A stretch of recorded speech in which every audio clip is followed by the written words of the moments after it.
బద్ధకస్తుల కోసం దేవుడు చెబుతున్న మాటలు. సోమరి చీమల యొద్దకు వెళ్ళుము, వాటి నడతలు కనిపెట్టి జ్ఞానము తెచ్చుకొనుము. వాటికి న్యాయాధిపతి లేకున్నను, పై విచారణకర్త లేకున్నను, అధిపతి లేకున్నను, అవి వేసవి కాలమందు ఆహారము స్థిరపరుచుకొనును, కోతకాలమందు ధాన్యము కూర్చుకొనును. సోమరి, ఎందాక నీవు పండుకొని ఎందువు?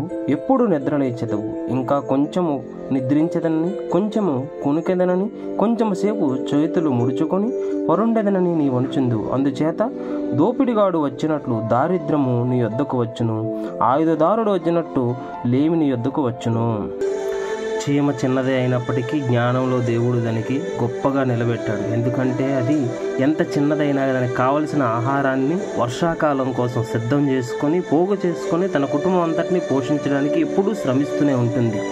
ఎవరైతే బద్ధకంగా ఉంటారో వాళ్ళకి దారిద్ర్యము లేమి అనేది ఎప్పుడు నిరంతరం ఉంటుందని దేవుని వాక్యం సెలవిస్తుంది. Praise the lord.